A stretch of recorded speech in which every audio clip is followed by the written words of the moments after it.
Hello, everyone. Let's get this show on the road here. This is our SpectrumX flagship planning session, really focused around Flagship Project 1 exclusively. For those who didn't see the talk yesterday on the flagship projects, we can talk later. I think it might have been recorded, but the slides certainly can be available. I'm Frank Lynn from MIT Haystack Observatory. I'm the Deputy Director for Research for SpectrumX, and I've been kind of leading our pivot to the flagship efforts with a lot of input from people. And this is going to be a little, we're going to go over a lot of the same material as yesterday, but from a very different point of view. And then we have Mary Knapp here from MIT. She is going to be acting as our project manager. She's been with us at the observatory as a research scientist and has been really working a lot in the NASA world for her career and helping us lead some of our missions and do project management. And she's really an exoplanet astronomer and with a grand ambition of a real constellation in space that would do low frequency astronomy, which we're going to get to that. So, it helps to be able to launch a few, I don't know, thousands or tens of thousands of satellites. So, yeah, you got to have some goals here. So she'll be talking for a little bit of a chunk of this. We're then going to have kind of work package discussion with Mary moderating. That's going to allow us to just talk through some of things where people have questions. I'll say that I've talked to a good number of people about what I call sub-element leads, and I've got a good number of people signed up, so if you see your name up there and you're surprised, you should talk to me, because I think I already talked to you. And it could be just I think I talked to you, and it was all a blur of Zoom and slide preparation. There are other people who probably I haven't gotten to talk to yet. You might see your institution name under certain categories. That may be because I've got you like down there, or it could be that you're just like totally missing and I haven't done anything, and that maybe Flagship 2 is the one for you. I don't know, but nevertheless, there's still time to talk to me about where people can be involved. I think that there's some of the things you'll see in the Flagship plan here really have us emphasizing some experimental activities, and those are going to be big group activities with students, and as I say, we're going to have a workshop to train the students and the faculty, so people can go into this and really be able to do some interesting and coordinated work. And so I'm gonna get going now on the work plan overview, and then we'll give it over to Mary pretty quickly here. If I can, oh yeah, it's a clicker. Hey, look at that. Talia went to so much trouble to set this up, and then I can't remember how to use it, right? So let's see here. Flagship projects. People have probably seen this slide put up before. The idea is that we want to have significant center level investment at this point. I mean, the underlying truth of this is that we've got a few years left, like 2.5 years till we have, if we were to be able to go forward with the center into kind of the next phase. And underneath it, we need to start delivering some results that are bigger than individual research. I mean, that's really what it comes down to, is we need to start taking all the talent that everybody's got and looking at a plan and then going and working together to kind of sing in harmony and sing a little song of spectrum coexistence in various categories. And I think one of the things that we can do is bring some of the wonderful ideas and work that people have done and put it together into something that honestly I think the communities that will look at this will find surprising. I do think we have some work to do in translating our research to forms that are not just academic papers, that are the policy inputs that we need for regulators, that are things that can be put in a form where it's understandable for briefing, say, politicians or their staffers. And so I do think that there's going to be kind of a parallel effort with these flagships to try to tie in the communications and the outreach aspects of what we're doing more effectively than we've been able to so far. All right. And that's, it's often not that we haven't been doing great research. There's all kinds of stuff I can point to in the center that I think never would have happened and is extraordinarily interesting in the first few years. And we've really all gotten to know each other often and work together in various areas. And there's been some collaborations that have seeded off that I think have been really wonderful. And I personally, the reason I was willing to come up and try to do this is I stuck my hand up with too many ideas, I guess. But I also have enjoyed working with everyone so far so much that I really wanted to be able to engage in this kind of challenge. Let's see here. So this was kind of, this is the, I missed my elevator pitch line. This is the slide that's missing the elevator pitch line. But, Nick very much, the idea is that we want to do spectrum awareness, understanding, and we want to enable doing that at scale ultimately. And that's going to take infrastructure tools, techniques. It takes experimental techniques. Our near-term focus for Flagship 1 is to focus on the 7.1 to 8.4 gigahertz band. And this is because it has relevance to the National Spectrum Strategy. It's one of the bands being called out for study. NTIA ITS is going to be doing a series of studies associated with this band, I'm sure. I know about at least one of them that's going to be going on. And in this band is largely satellite communications, radar, DoD applications. We're going to be focusing on kind of the NASA and NOAA SATCOM applications. Some of that is to down select what we do and focus it. So some of that is that. The other aspect of it is really the export control aspect. If we start doing stuff in DoD bands, you can pretty quickly run afoul of things having export control restrictions or involving things that people become sensitive about because of their aspects in national defense. And so by focusing on the NASA and NOAA SATCOM, we hopefully avoid some of those issues and allow us to be more free in the research. Now that isn't to say that the things we do will have no relevance to those other areas. I think in fact many of the things we might look at as coexistence technologies, approaches, experimental methodologies, demonstrations will be of extraordinary relevance. And ultimately out of this is to get the students to have these field experimental capabilities to really understand things end to end in the projects so that they can go out ultimately into the workforce in the world and bring these things to the places that they end up at, whether it's in the corporate world or academia or government. So we're going to put all this together and try to do a demonstration of the possible for coexistence. So I'm going to talk about kind of our core efforts here. You will occasionally hear me structurally talk about these things as work packages and work elements. We're not really emphasizing that very much here, but from a project management point of view, from Mary's point of view and my point of view, one of the differences between the research we've been doing and what we're going to do now is that we're taking a lot of effort to highly structure things into a managerial structure that we can ultimately have requirements, track progress, have incremental milestones. And I want to have a lot of little incremental milestones, and we'll talk about that later. I also want us to look at where major deadlines are, major things that happen. For example, we have a center meeting, center meetings twice a year. It's nice if we time some of the things we do to line up with those. On the other hand, there are other things we may do, like some of the experiments where we're going to be coordinating with external parties. And some of those efforts actually are already starting to have formative timelines. And we may have to look at how we can align to that. So, for example, maybe doing some of the experiments with the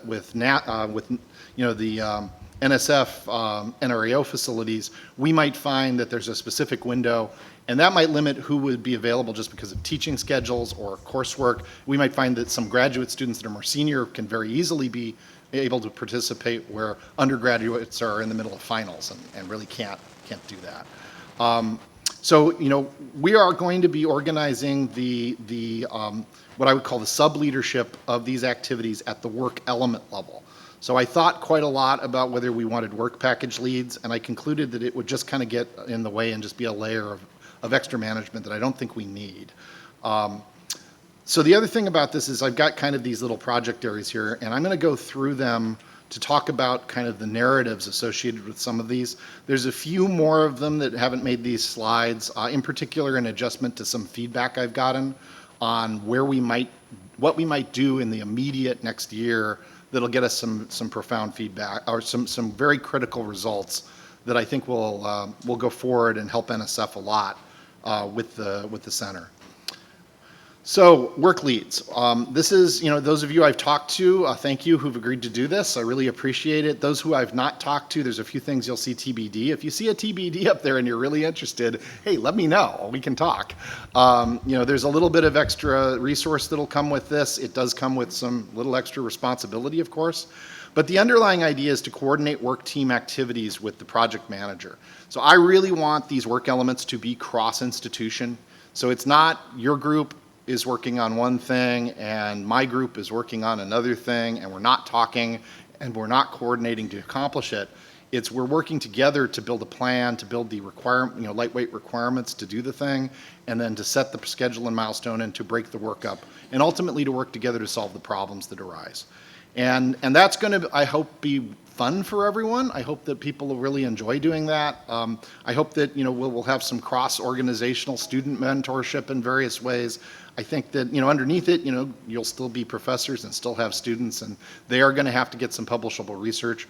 I kind of look at this work element level as 80% of the effort really should be going towards this common set of goals. Maybe 20% of the effort is things that come up or things that you need to do to make sure the work's publishable, or you happen to work with a colleague and go, ooh, wow, we have a great idea. We should write a paper on that. Well, I don't want to stop that. The other thing is for people working primarily in a work element, I really don't want to silo you, okay? I may not always be able to support extra funds if you want to contribute to a different area, but that doesn't mean we should silo ourselves and not do that. So if you have a great idea, you should bring it, you should see if we can do it. The other aspect of the work elements is there are areas we clearly need to try to fundraise and have more resources come into the projects or the centers. So one of the valid endpoints for some of these efforts or milestones is to try to go raise funds to make the effort more robust, to bring about some of the things we can't afford at the center level, and to kind of realize the bigger vision of what we might do. So that's the coordination aspect. Obviously, we want to kind of get progress updates. There's going to be, when flagships are up and running, we're planning every 2 weeks to have a pretty extended meeting. It'll be a 90-minute scheduled meeting with 2 hours scheduled for management. Mary will talk a little bit about that, I think, about how we're going to run those meetings. But the idea is to give people enough time to really go through and have everybody, the leads attending and as many team members as possible or delegates, so that we can go through and understand and update everyone on the progress we're making and where we're at. We're going to communicate, hopefully, regarding problems, roadblocks, resource needs. Hey, Frank, this is impossible. We just can't do it. We need X, Y, or Z. And then also we are not going to be able to accomplish kind of work of this level of coordination with just biweekly flagship meetings. There's going to have to be self-organization at the work element level to get ad hoc meetings put together, or even semi-regular meetings that let specific issues to the problems to be solved for that element, to be discussed, worked out, go forward. The other areas I see ad hoc meetings being very important is where there are boundaries between portions of the project where one thing depends on another. Often we're going to need an interface that has to be defined or worked out, whether it's a digital one or an RF one, or data structures that have to actually work from one thing to another. We're going to do that. And then, of course, to help to identify and define those interfaces within the flagship projects. So it's really very kind of it's an active husbanding or carrying of the effort forward for this element level coordination to make sure that that these efforts actually go forward and can achieve what we want. The timelines, as I said, I'm really planning almost all of this around a 2-year timeline. Right now we're at about 2.5 years until the center, a center renewal would have to happen. So we're really looking at a couple years. If you look at when the National Spectrum Center studies are due, it's kind of notionally the summer of '26. And so we really need our report to come out, I would say no later than about June of '26 to have an impact. And then, the impact and discussion of it in the community is going to go on. And I show that here kind of going into '27. And there will undoubtedly be a pivot at that point from the execution of this work and the generation of the analytical results and the communication of the results to us trying to participate in the process of the communications among the government stakeholders and everyone about these results, and hoping that we can actually have an impact. We talked about policy relevance. We can make sure every single thing we're doing has policy relevance, and I think I've tried to really do that. Policy impact is going to come from not just doing good work and communicating it very, very well. All right, and so that's going to be kind of, I think, the pivot at the end of this. That the resource levels at that point will probably decline a little bit, just to give everybody a heads up in that last 6 months. On the other hand, it's hopefully setting the stage for the next phase of the center that'll be really exciting. So I see us going and doing, you know, up to at most a few months of requirements and planning right now to build roadmaps to get this going. We're going to hopefully get the schedule. Did Josh have the times yet for the meetings? Okay, we're going to try to get the meeting times nailed down here like by next week and then start to go. Okay, so figure in a couple weeks you're going to see anybody in Flagship 1, please start trying to show up or have a delegate show up.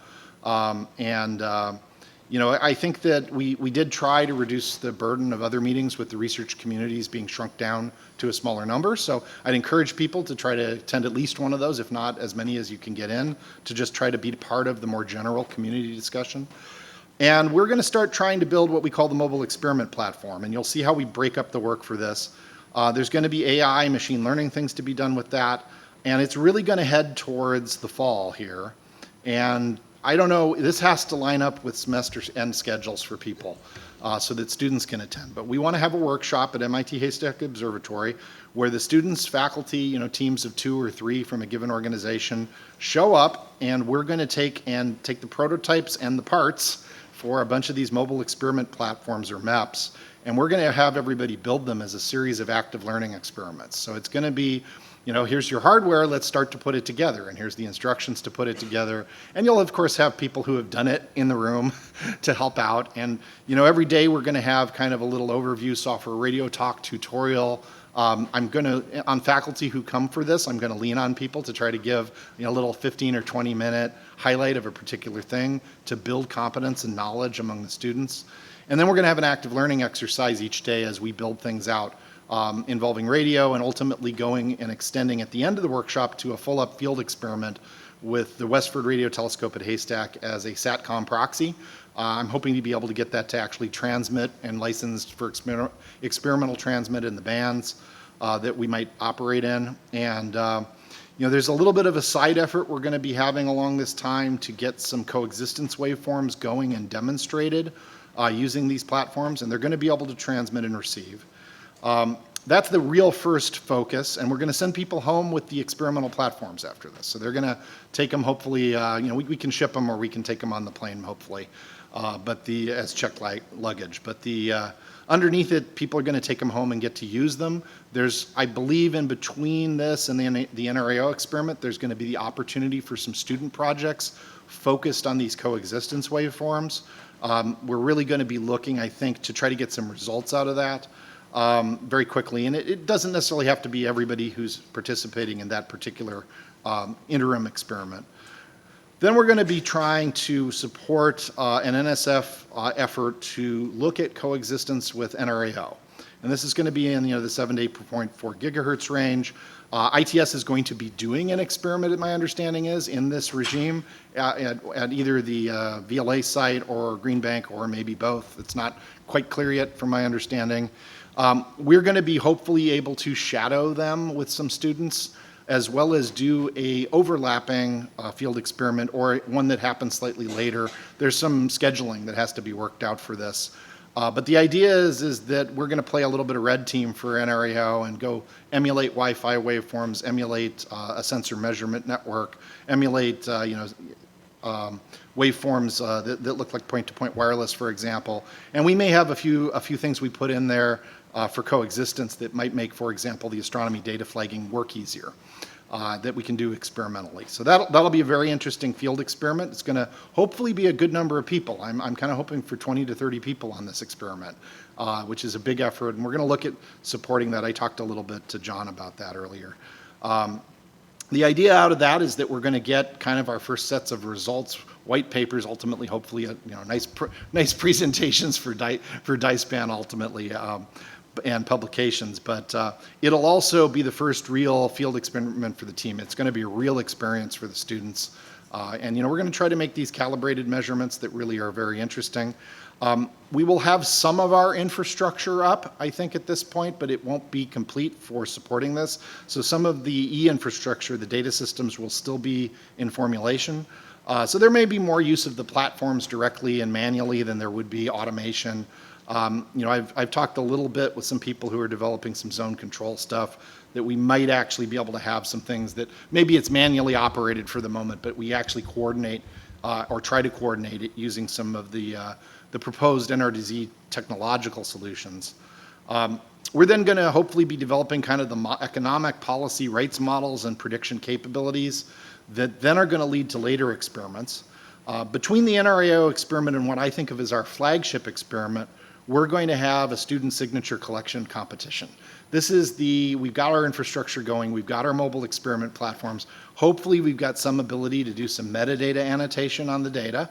And now we can start to build some libraries for AI machine learning, right? And I want this to be a competition. I'd like us to have some reference algorithms, some reference data sets. Can you process them better? Can you collect more data of this type for training? And I think that this is going to be a real exciting thing. And hopefully we can look at some of the corporate sponsor money in SpectrumX to see if we can have actual incentivized prizes for the students. I also have a special prize for the winning team of this for the final experiment, but I'll keep that. I've talked to a few people, but I'll keep it mostly to myself for now. We are then also going to be, looking to do a flagship experiment. Notionally, I'm starting to talk to people a little about this, but I'd like it to actually be at a real facility like Wallops Flight Facility, for example, hosts both NASA activities, NOAA activities. They've got a lot of experimental capability. They are the most superb experimentalists you have ever seen for deploying rockets and range support instrumentation. I've done a fair amount of work with them over the years, so I know Doug Voss there really well. I visited the NOAA facility previously and talked to them about experiments. Now we're going to have to coordinate at the higher level. Renee was going to hook us into the right people at NOAA and NASA, and hopefully we can get this all worked out, coordinated. There'll be an experimental plan for this, a year in advance. It's all got to be worked out. But there we're hoping to have our policy use cases, our rights models, and our coexistence approaches, and we're going to build a matrix of things to test with the real facilities, hopefully, and we'll have to do the FCC experimental licensing for this and the NASA and NOAA coordination. It's going to be a fun amount of working it out with people. But I think at the end of the day, the idea is for us to really come in and systematically try to show what's possible. It's this demonstration of the possible, but it's also to do it with model predictions, experimental measurement, analysis and comparison of the experiments and data. So to have that good scientific methodology that's going to lead to the results actually being both trusted and meaningful. There's some other efforts that are going to be needed to get there. I put up here an adaptive array demonstrator. I still need to talk to some people about leading this. I talked to Raphael about the array modeling, for example, for this, but we need to actually get that one organized. But the idea is to have a few systems that really look like small phased arrays in the 7 to 8 gigahertz range, so that we actually can do things like beamforming in particular directions, nulling, to show how those would provide advantage for systems that might operate in these bands. How well could we, for example, protect the downlink that NOAA is doing by ensuring that using beacons, for example, that nulls were pointed at the NOAA facility continuously. So there's really exciting stuff that leverages some of the work people have done in those types of areas. We're also going to have an ongoing activity throughout all this that I call Radio Hound X. And this is the idea to evolve the concept of the Radio Hound platform into a new, very integrated platform that is pushing towards ultimately ASIC integration of all the components and to the elimination of the gate arrays in it, to get rid of the power draw for the signal processing, and to get us into something that ultimately can be outsourced at kind of the integrated system and package level as software radio. And the ultimate ambition for this is to actually go get significant amounts of funding for supporting the integrated circuit development, and also to look at commercialization and outsourcing of this. The long-term goal from my point of view is an open ecology around it of software and tools, but also that you can go to Amazon and go click, click, click. And I'm not going to say it's going to be the RTL dongle at $29.95 or whatever it is now. It used to be, $7? But nevertheless, we want this to be something that's really available and affordable. And it's an area of development that isn't easily occupied by a lot of the companies that are involved. It's going to be a very, I think, different model and approach to what would go into a sensor. And of course, we're very interested in the compute that goes into this, the signal processing, the machine learning that ultimately needs to be in there in an engine like this.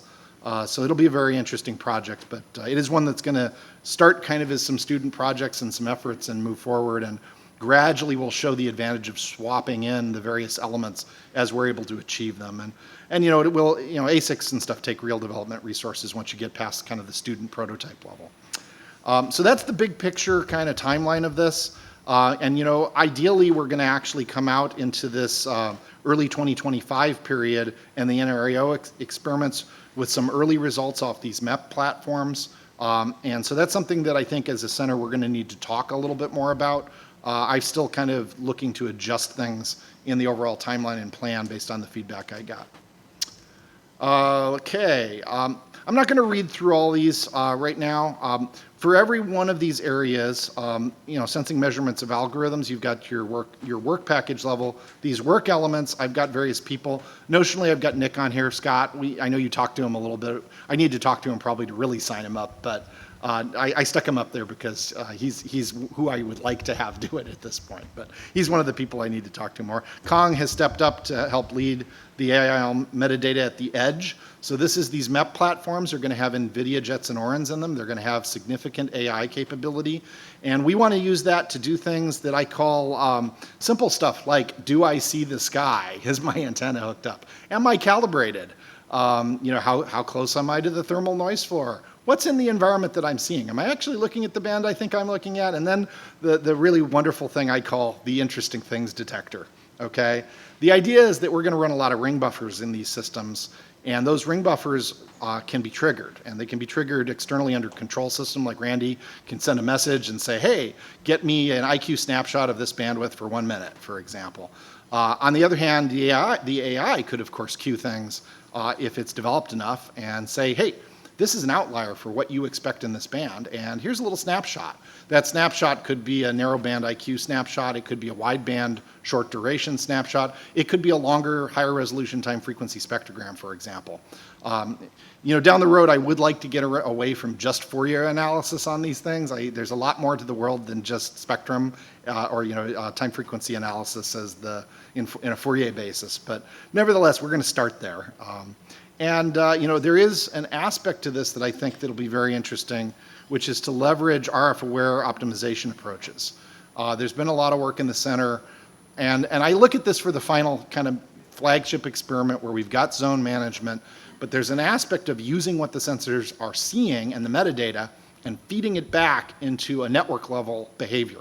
So I could see part of one of the that final experiment that we evaluate and do being that kind of dynamic feedback control using that AI metadata. So that's really that's the vision for the end experiment, for why we're going to make this metadata on the edge and what we might try to do with it. So but we need to work towards it in steps, I think. Let's see here. The array demonstrator, well, the idea is we really want something that we can put together with not terrible amounts of effort. This is the one area I'm a little worried about the risk, because I know building phased arrays is actually not trivial, and you can't just go get the analog devices dev kit for this particular frequency range right now, so it's a little challenging. If people have ongoing efforts that look like this, I'd love to leverage it maybe to try to reduce our risk in this area. But nevertheless, I think that we need something that looks like this, because it's really a serious part of what real systems are likely to have in the not too distant future. RadioHound X I talked through a little bit. Sudhakar is going to be leading this one. And you know, I think we've got some very interesting things. My long-term vision for this that really goes beyond these experiments is to enable what I call drop and go sensors. Once you're down in the sub 5 watt range, it doesn't take a lot of solar and battery to stand a sensor up 24/7 in the field. And you know, I was looking actually, the picture in the lower right there that you're looking at, that little one that looks like a sensor with solar panel, that was Google Gemini's suggestion about how to build a sensor like this. And I actually really liked it because you could stick it on top of every fence post in America. You just size the thing so that you take the cap off the top of the chain link fence post and you got a sensor.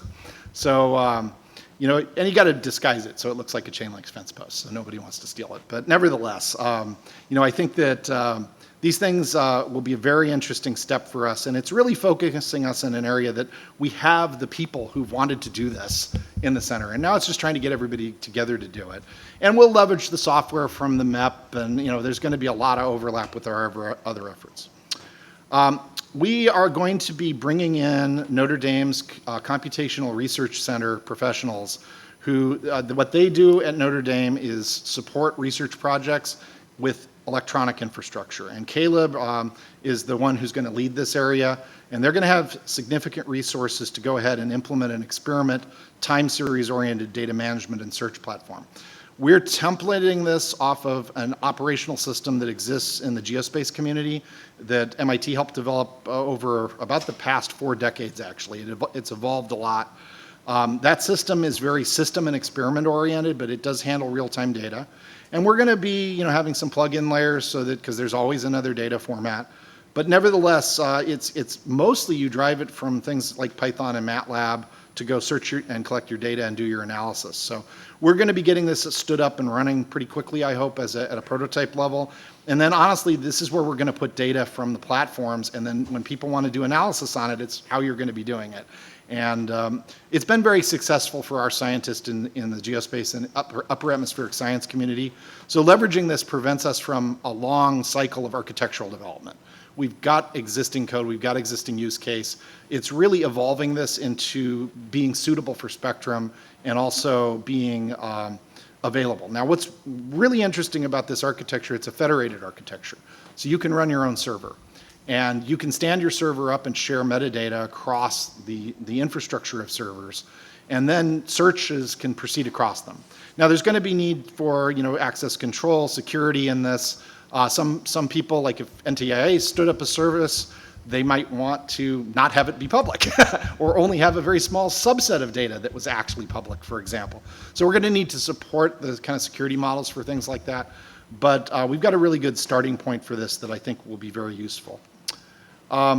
We're also going to be working a little on the control of sensors. Randy, who's here, has agreed to lead this. We're going to be leveraging what Notre Dame has done with RadioHound for distributed control, but unifying it with what MIT has done for our distributed software radio platforms we use for science. These are messaging-based control systems and monitoring. We actually have systems in the field operating right now for MIT using stuff like this. Randy's got a whole bunch of radio stuff, Hound stuff that they've used all over. We're going to bring this together, bring it into the map, leverage what Randy's been working on with SOAPy interfaces for general SDRs. I do want to see an interface into kind of the powder platform stuff down the road. That may be a little lower priority at the moment, but I'd like to see us at least have the discussions to make it easy when the time comes. And then also the NTIA, has the SCOS type architecture that they've been using, and I could see plugins to support interacting with that. Our architectural approaches are a little, they're less REST focused and more real-time dynamic messaging focused, so it's a little different conceptual approach to how to architect distributed systems for control. But we've actually done stuff like this at MIT for like a decade now, and it's really kind of modernizing and evolving this into a common platform. We're going to make sure a lot of this stuff ends up on GitHub as open source. And certainly within the team, it's going to be immediately open. Spectrum visualization data, that's an area that Notre Dame's CRC will have a person lead it. I'm still talking to Caleb about who that will be. But this is really going to actually focus on examples of using this data system to visualize and analyze data.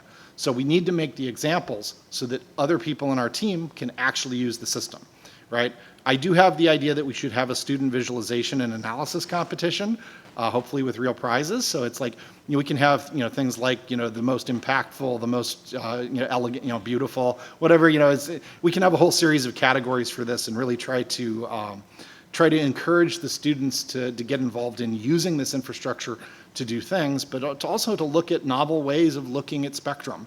I don't know that, waterfalls have been wonderful, but they may not be the only way to look at the world, for example.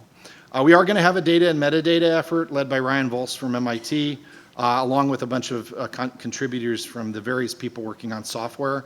And I think that, this is going to work to leverage and record and define some formats. Really more the information content. We're going to leverage some existing formats to start. But it really also is, I'm hoping we can get some online compliance tests for data. I think that's a very important thing, in particular data and metadata. You can start to ask, hey, I produced something from my map. Is it compliant with this data approach? And that helps you actually ensure that what you're generating is actually useful. Modeling rates and policy, I think Donning and Randall and Mike Honig are going to go talk and see who will lead this or whether we need 2 leads in this area. But I really want economics, policy, and rates models and questions that are really focused on the specific things we're going to do in 7 to 8 gigahertz and that result in testable predictions and concepts. So of course you can have analytical models, they can make predictions. Sometimes those models predict things are going to happen, like that at a certain point you might get spectrum scarcity, for example, or that you might be able to handle spectrum scarcity with a particular market model, say spectrum bucks trading, right? We may mock up some of these approaches as kind of war games as part of that final experiment, but I want to have predictions of what's going to happen, look at the key things that could happen in those models, and then see if we can show what what happens. And then, I think there needs to be some sort of tie back for those into economics associated with them, so that there's a look at, for these particular areas of policies and rights, for the different approaches, what might be the consequences economically if we tried to utilize them. This is, of course, going to feed extremely strongly in the analysis into this next generation wireless spectrum report. All right, experiments and demonstrations. I kind of talked through these already. I've got descriptions of them. This is the one to look at coexistence waveforms and edge beacons. I didn't talk as much about this, but this is actually a pretty important thing because we can bring this to the field experiments if we get it working early enough. So if we have a couple ideas, and I talked to Nikos about this a little bit, and I've got some ideas, we can get these working on these MEP platforms early, and then we can actually go and utilize them within NREO. We can utilize them in the field experiment and really do some things that otherwise might not be tried. So, all right, I'm going to skip through that because we talked about that. We talked about wallops. Ultimately, this is this demonstration of the possible, and I hope we really have a great time doing this. I think it's going to be a great experience for the students. It's going to really involve them in field experimentation and give a focus to research areas. And people can bring their best innovation to all of this, and I think it'll be fun. With that, I'm going to hand it over to Mary. We'll have discussion at the end here.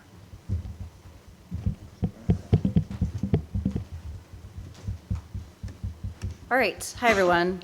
So I am new here, and so let me introduce myself. I'm looking forward to meeting some of you after the session and later today. My name is Mary Knapp. I'm at MIT Haystack with Frank. My background is kind of a mix of aerospace engineering and planetary science astronomy, so a little bit of each. In the past few years, as Frank mentioned, I've been the deputy project manager for a CubeSat mission called AeroVista, and I have an ongoing study also for a very large, very ambitious constellation of low-frequency radio observing spacecraft. So I'm kind of from I learned my project management from NASA-style project management, but I promise that I can dial it back from the high-power NASA project management for this. So this is a multi-institution, multi-location set of tasks, and so we need some centralized organization and management. I'm hoping that I'll be able to provide that for this project. So, Frank has talked over this a little bit, I think both today and yesterday. Work packages are kind of the highest level unit of organization. Milestones are going to be really important to make sure that we stay on our schedule. We want to be producing intermediate results and products pretty consistently so that there's no big rush at the end, for example, for this report. We don't want to be pulling all-nighters to write a 1,000-page report. That's not good for anybody. And so we're going to take all these pieces that some are still to be developed and put them together into a roadmap and a plan, a project plan that is sketched out here. And we'll keep evolving this. We'll have it in a place where everyone can see it, and we'll revisit it at these biweekly meetings that Frank mentioned. There's multiple styles of project management. There's kind of 2 main ones, and the traditional NASA-style one is called waterfall. It's like you do this, and then you do this, and you do this, and you do this, and you follow a path. And for the overall Flagship, that's kind of the style that we have. That was what was represented in the last chart. Agile is another style where you go in cycles. You do quick cycles of development and test, and then you move on to the next feature and you develop and test that. So we'll probably find places to use Agile development principles for smaller chunks of the work elements. So one of the key tools that we're going to be using to track our tasks and our milestones and our endpoints is Kanban, which is basically like a card-based system. I think it was developed actually for manufacturing.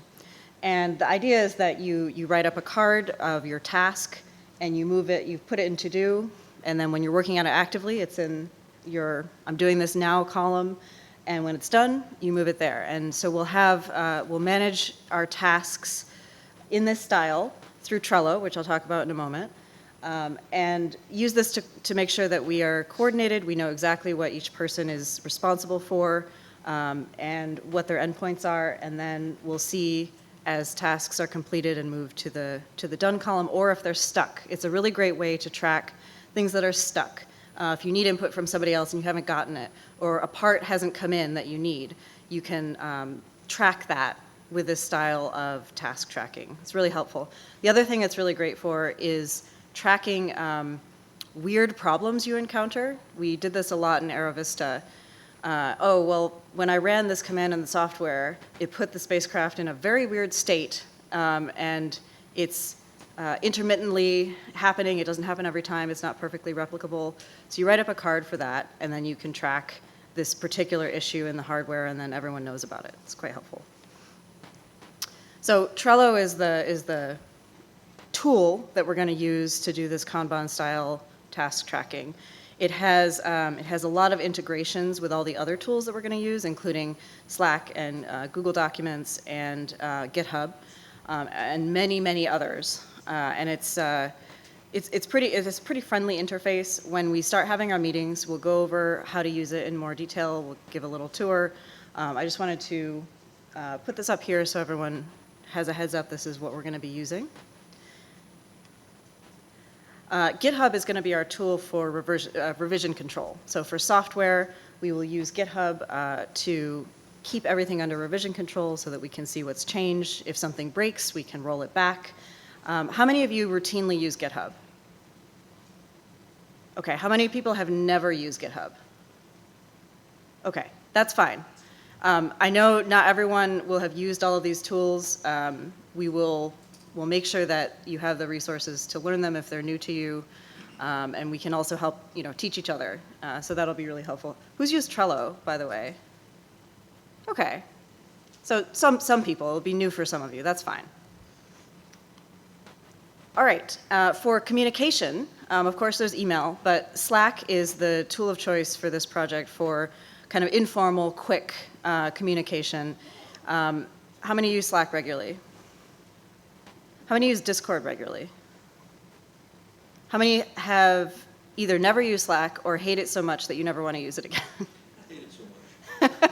Okay, understandable. Everyone has communication preferences, and it's in the AeroVista experience, we learned that it's impossible to please everybody. There's always going to be a little bit of friction with tools. It's just kind of the way of the world.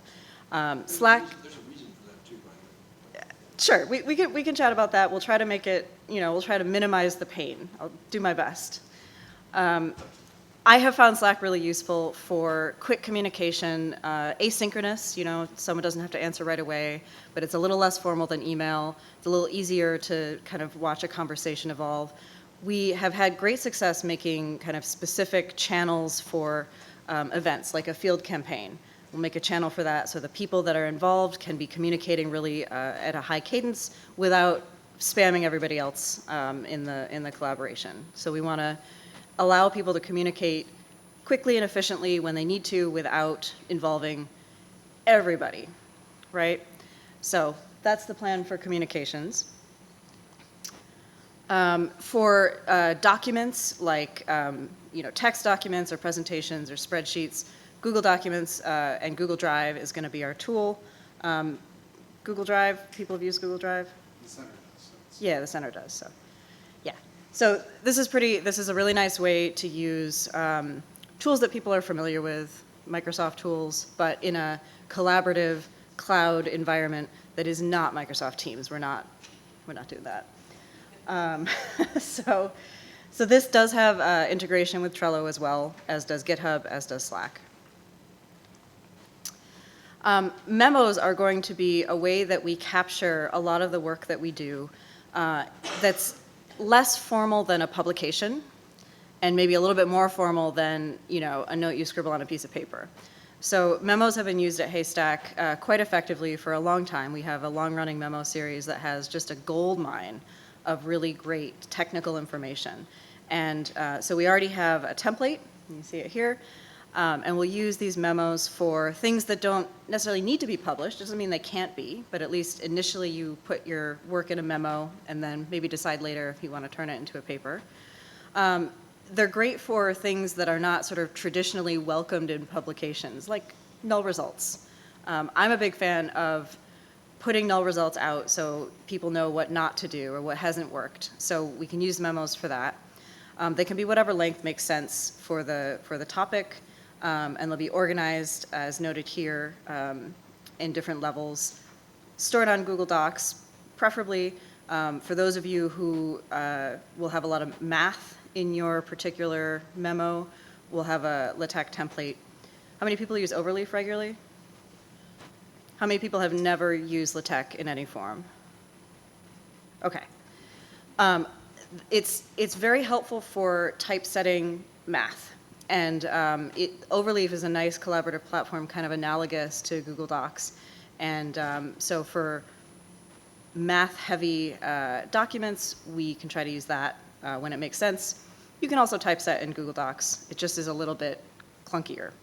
But you can choose the platform that makes sense for your experience and the documentation that you need to produce. Okay. We also have options for interactive documentation, including Jupyter Notebooks. Jupyter Notebook users? A few? Okay. I am kind of a mid-level Jupyter Notebook user, so I'm working on becoming a more advanced Jupyter Notebook user. We can learn that together. Okay. Frank mentioned the Flagship meeting organization. So we'll have biweekly meetings for Flagship 1 and monthly for Flagship 2. We will have, as Frank said, if there's additional sort of like detail that people need to dive into that the whole group isn't necessarily needed for, we'll schedule ad hoc meetings as needed. These are going to be 90 minutes, and we'll have an extra 30 minutes at the end for any kind of leftover discussion that may not need the whole group. It's kind of like office hours. Any problems that come up, you can come talk to us. Challenges that you want to talk about in a smaller group, we can do that in this session. And the idea will be to do general updates, look at the schedule, which is really important to track on a regular basis, updates from all the element leads or a delegate. If someone can't attend, you can send someone in your place. What's needed for coordination, and policy and outreach, and then the management office hours. So the exact format we will be developing and sending out very soon, along with the dates and times. So stay tuned for that. That'll be coming in the next week or so. Yeah. Okay, I wanted to touch on a couple of kind of NASA type project management things that will be words I'm going to use likely in meetings. So NASA has this concept of technology readiness levels, and my favorite way of explaining this is the unicorn analogy. So you can see the levels written here. So TRL1, that's an idea. What if there were unicorns, right? And as you develop this idea into something closer and closer to real and operational, you move up in technology readiness level. So we drew the unicorn, and then we made a CAD model of the unicorn. And then we put a horn on a horse in the lab. That's TRL4. So TRL4 is a lab demonstration. And many of the sort of pieces of the flagship are roughly at a TRL4 stage, maybe TRL3.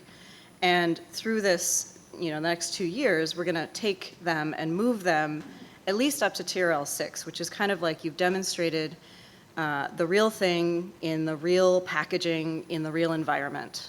And that'll be what our field tests are. That's testing in a relevant environment. And then moving things to, commercialization or, wide release, that's up TRL 7, 8, and 9. In NASA land, TRL 9 means you've flown it in space a bunch and it worked. So in this context, it would be more like we've commercialized a product. Briefly, I want to talk about requirements. Requirements are something that we're going to be developing as one of the first tasks of these flagship projects in the meetings. Requirements are helpful for making sure everyone has a common understanding of what we're trying to do. What are we aiming for? What does this device or software need to do? And how well does it need to do it? And then when to stop. What's good enough? And this really helps prevent scope creep. Like, oh, what if I add one more feature? Well, that wasn't required, so we don't need to do that. You can do it as extra credit, but it isn't necessary to hit a milestone. So we're not going to be doing a formal process like NASA does. We're not going to be writing pages and pages and pages of requirements. We're just going to be putting together enough so that everyone is clear on what our devices and software must do. So let me give you an example. I took text from one of Frank's earlier slides on the mobile experiment platform, and what I've done is I've started to translate it into requirements.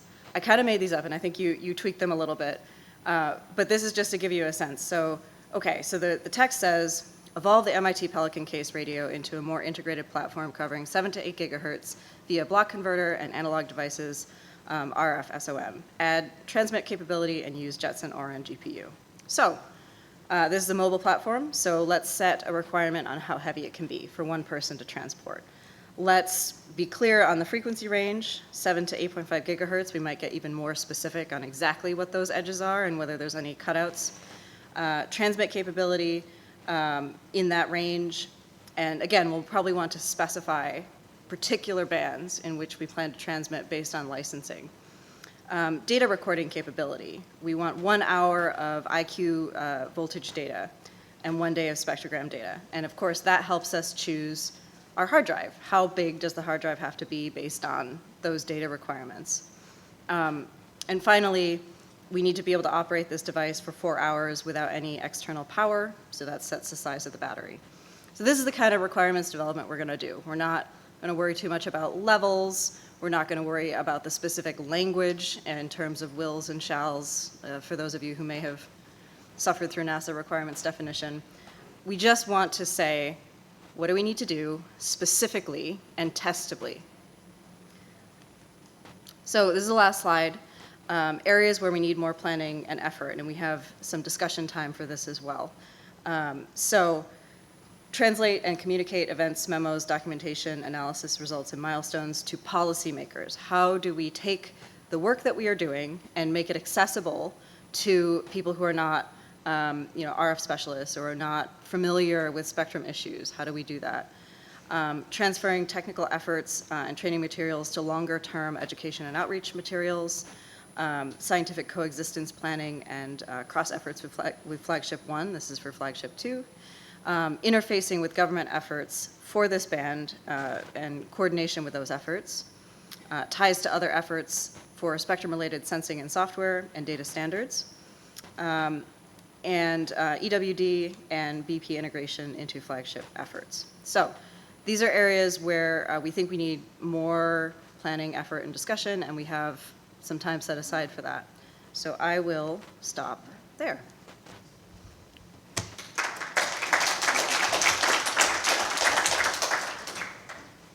Yeah, we would love if you guys would, Nick from EdTech, we would love if you guys definitely bring this to like the multi-stakeholder for the study. So yeah, maybe August, September, right? You could give intermediate updates and then you would have to dump it on them in September of 2026. But yeah, definitely reach out.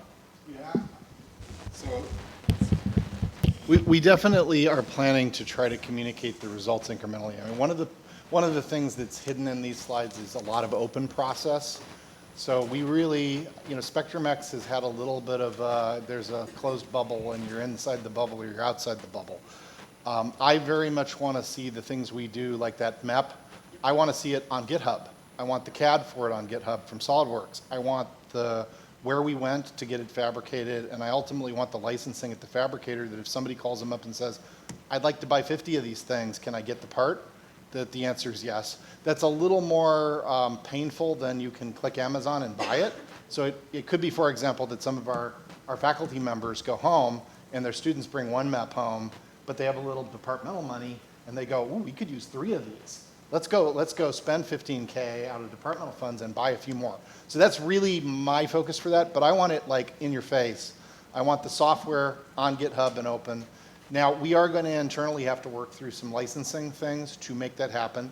And there are certain areas where maybe the proprietary value of a certain technology outweighs our desire to open source it, because there are a couple areas I know about that we have some special sauce almost that, it may only be internal on GitHub and we really just can't put it out immediately into the world until, say, some patenting things get worked through. It is, the radio world's very much harder patent and intellectual property than, say, the open source scientific software world. The other thing is this e-infrastructure. We picked the federated model and the architectural template for a reason. You can run your own. So if it really works well and you like it, you can have your own internal network of them that never sees anywhere outside the networks, and it'll work, and you'll benefit from an ecology, hopefully. Frank, why don't we sit over here for more of a discussion? Yeah. Anybody else want to get up? So I guess we've only got about. There we go. Thank you. Well, that's good enough. It's not like I'm not loud enough, as you've probably noticed walking down the halls, hearing my conversations as you drift by. I can't tell you how many people came up to me and said, I heard you talking about this. Could we talk more about that?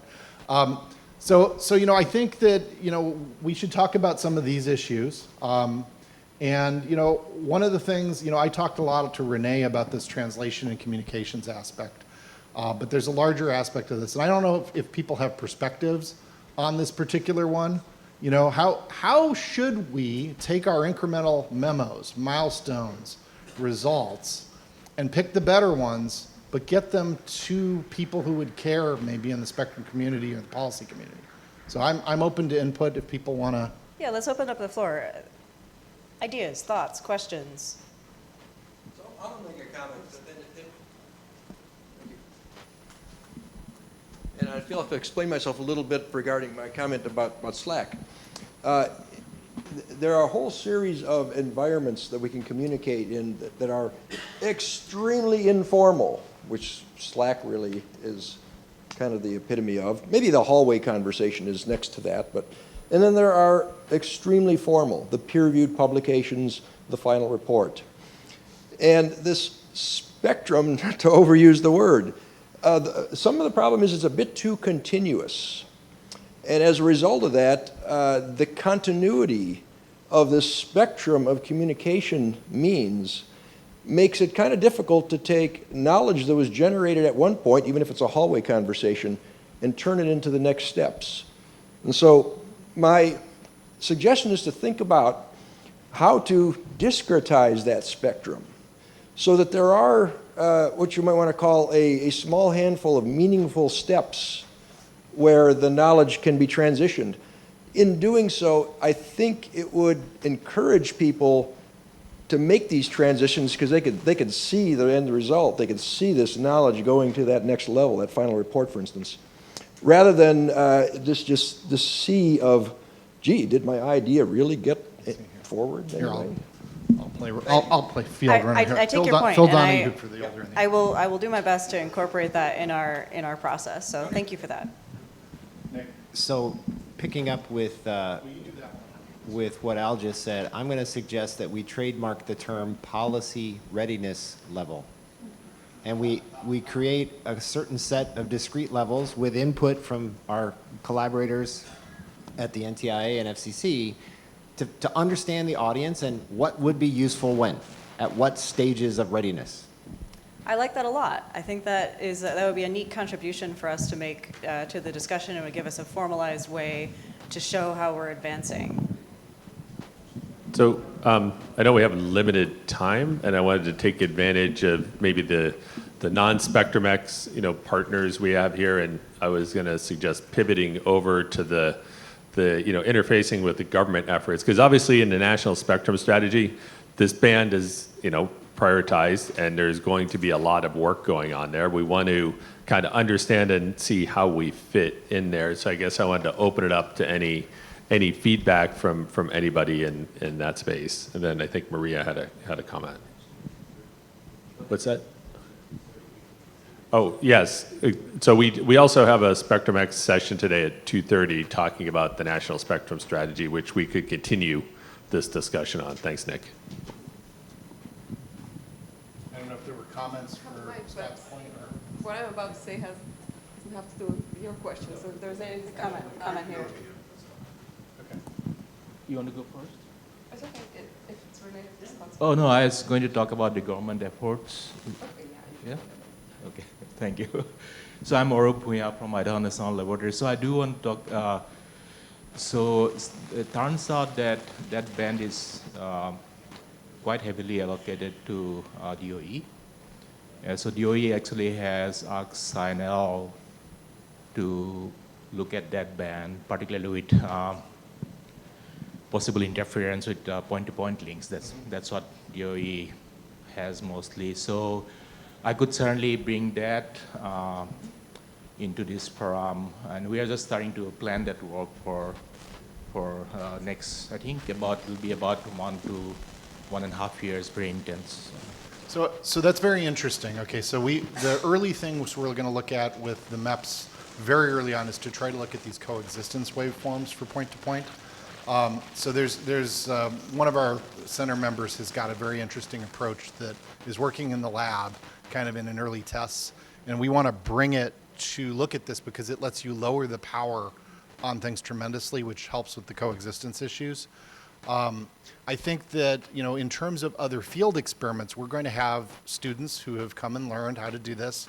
So it's not necessarily even that the entire center has to engage in a field experiment. Obviously, I'm planning a couple very large efforts for the whole center to go and come together and get a real experience.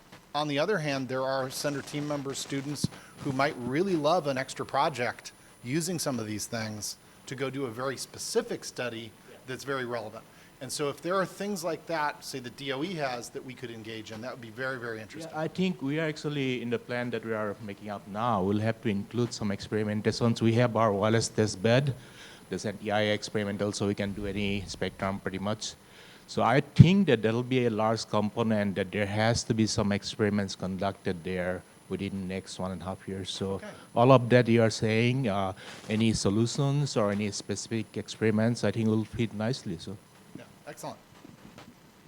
Well, thanks. Hi, my name is Maria from UAlbany. So I really appreciate the concept of agile development, and particularly I think it's going to fit well into some of those catch-22s between the different components of the project. I'm speaking, for example, from AI/ML perspective, where for us to start, or for some of the components of this to start at the onset of the project, we'll need at least a little bit of data from the target bands. And ideally, we don't want to wait for the spectrum sensor to be fully developed in order for this to start trickling. So what are your thoughts on just growing from a seed into, okay, now we have more data? So I've already, so we have Haystack, of course, and I have a set of receivers and antennas that already cover up to 18 gigahertz. And so one of my plans was to go back and just start collecting data, and we'll get it available. And the getting it available may be Google Drive initially, but that's better than nothing. And then it gives Caleb a target to get something. Hey, can you please get this going so we can make this directly available via API, for example. But that I'd actually already been thinking about this. Is we actually have effectively one of these maps. It doesn't cover the higher frequency range, but the tuners that I have, they're really rack mount. They're not super portable. We can take them and do some stuff with them early. This also gets into this point-to-point coexistence waveform effort, is that we have a desire to get this going very early, and I'm going to be talking to Ryan Volz about leading it, and Nikos is the one who's got the waveforms that he's already got that going in GNU Radio in the lab. So we're going to try to leverage that. So there is going to be kind of an immediate effort, and the idea of taking some of this and just trying to get some immediate measurements to spur the AI development, even if we have to go in and work out how to annotate them now, right? That'll drive us to actually figure out okay, what are we going to do? Are we going to take SIG-MF and build annotation? And there's got to be a good way of doing that. We do actually have a tool that Mary and I were part of the development for with our students, the AVIS interface that we did for AeroVista. That it was really designed around selecting interesting features in spectrograms and then doing something like commanding a spacecraft to give me more with this data output.